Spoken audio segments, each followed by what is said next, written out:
जय सेवा दोस्तों, मैं मदन कुमरे मेरे इस आदिम सभ्यता चैनल में आप सभी का स्वागत करता हूँ, सेवा जोहार करता हूँ।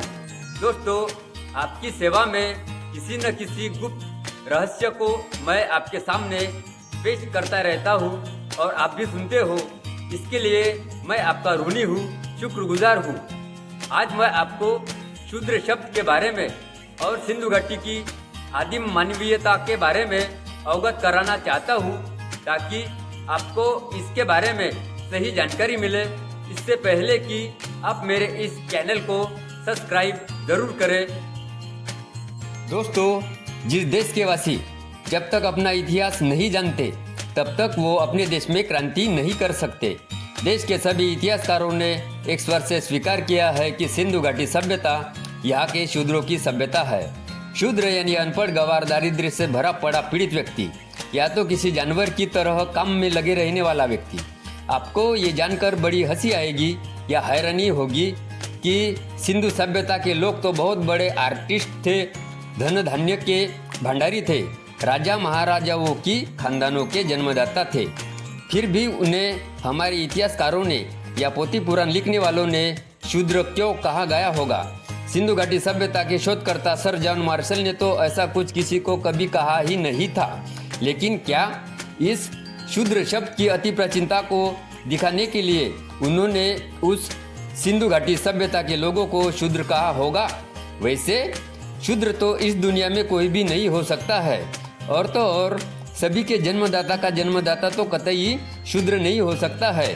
सभी की मानवीयता एक ही तो है, परंतु किसी को शूद्र कहने में फर्क जरूर सिर्फ इतना आता है कि अगर कोई किसी को जलता हो तो उसे उस जलन के मारे या तो शर्म के मारे किसी को इस तरह से गाली देकर बहरहाल अपनी ऊंचाई को कायम दिखाने के शौक में ऐसा कुछ कहना पड़ता है। वैसे ही ये शूद्र शब्द बहुत बड़ा प्राचीन शब्द नहीं है। दोस्तों, जब सिंधु घाटी सभ्यता सर्वेक्षण के समय पुरातत्वविद जनरल सर जॉन मार्शल को सिंधु घाटी सभ्यता सर्वेक्षण के लिए बुलवाया गया और उनके सभी पुरातत्वीय आधार, शोध, संधान, लिपि या संग्रहित वस्तु, इन सभी पुरातत्वीय पुरावों के माध्यम से उन षड्यंत्रकारी लोगों को जब पता चला कि ये सभ्यता अपनी नहीं है, ये सभ्यता और किसी की है, हम इस सभ्यता के दावेदार नहीं हो सकते हैं, तो उन लोगों ने, उन उल्टा सीधा लिखने वालों ने और हमारे ही कुछ षड्यंत्रकारी इतिहासकारों ने उन्हें इस शूद्र शब्द के द्वारा उन मूल निवासीय लोगों को गाली देना शुरू कर दिया।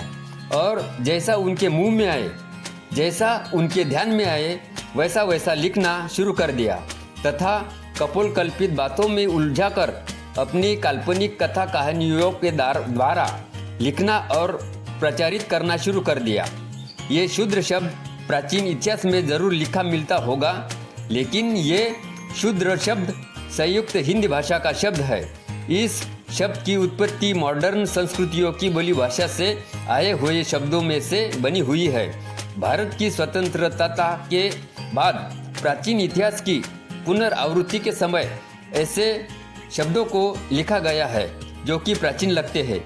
ये शब्द सन 1921 में सिंधु घाटी सभ्यता उत्खनन सर्वेक्षण के बाद से ज़्यादातर प्रसारित होता रहा है। ये शब्द खास तौर से सिंधु सभ्यता के जन्मदाता लोगों के लिए ही, यानी सिंधु सभ्यता के दावेदार आज के गोंडियन लोगों के लिए ही प्रसारित किया गया होगा, ऐसा प्रतीत होता है। दोस्तों, एक बात याद रखना कि सिंधु घाटी सर्वेक्षण के अनुसार प्राचीन सिंधु घाटी सभ्यता का मानवीय समुदाय मतलब मानवीयता अलग है और सिंधु सभ्यता कालखंड के बाद से बनी हुई सम्मिश्र मानवीयता अलग है। दोनों मानवीय समुदाय जरूर एक है, लेकिन सिंधु सभ्यता के पूर्व कालखंड के रीति रिवाज, देव धर्म, बोली भाषा, रहन सहन को जतन करने वाली एक वंशीय मानवीय सभ्यता अलग है, और दूसरी तरफ सिंधु सभ्यता के कालखंड के बाद की एवं वर्तमानित काल की सभ्यता का मानवीय समुदाय यानी मानवीयता अलग है, क्योंकि वो सम्मिश्र मानवीयता है। इसमें अनेकों अलग अलग संस्कृतियों का मिलाप है, जिसमें सिंधु सभ्यता के कुछ मानवीय समुदाय भी शामिल है। एक मानवीयता एक वंशीय है तो दूसरी बहुवंशीय है। हिंदुत्व एक विस्तृत मानवीय समूह की जीवन शैली है। हिंदू ये धर्म न होकर एक विस्तृत सर्वसमावेशक विचारधारा है। पुरातत्वविद सर जॉन मार्शल ने उन्हीं दोनों मानवीयताओं को अलग अलग नामों से परिभाषित किया है।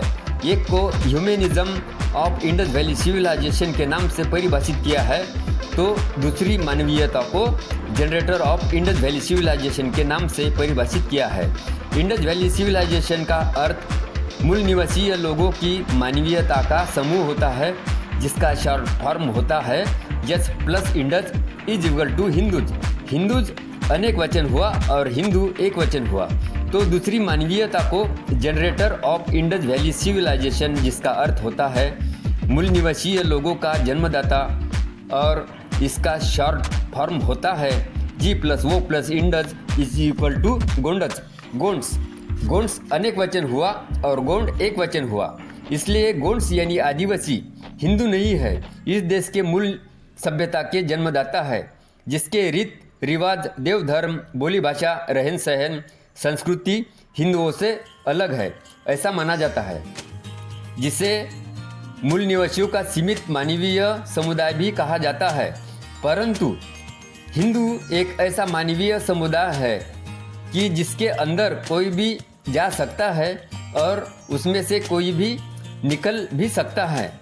इसके अंदर हर धर्म, जाति और पंथों की अपनी अपनी जीवन शैली या बोली भाषाओं की मिलावट है। अगर कोई मराठी है, बंगाली है, गुजराती है, कन्नड़ है, पंजाबी है या कोई परदेसी है, तो हिंदी के अंदर अपनी अपनी बोली भाषाओं के शब्दों का या अपने अपने रीत रिवाज, रहन सहन, संस्कृति, सभ्यताओं की जीवन शैली का मिलाप कर सकता है। अगर कोई जैन है, सिख है, बौद्ध है, लिंगायत है, आर्य है या और कोई इतर है, तो वो भी इस मानवीय समुदाय के अंदर अपनी अपनी जीवन शैली का आदान प्रदान कर सकता है, और इसी में हर धर्म, हर पंथ का विलय भी हो सकता है, और इसी से हर धर्म की एक अनोखी शुरुआत भी हो सकती है, क्योंकि वो एक ह्यूमनिज्म यानी सम्मिश्र धर्मनिरपेक्ष मानवीयता का समूह है। एक मिश्र संस्कृति है जिसकी कोई विशेष सीमित सीमाएं नहीं है। दोस्तों, आज के इस वीडियो में बस इतना ही, लेकिन आगे भी कुछ ऐसे ही गुप्त रहस्य के साथ आपके सामने हाजिर हो जाएंगे। तब तक खुश रहे, हंसते रहे, हंसाते रहे। जय सेवा।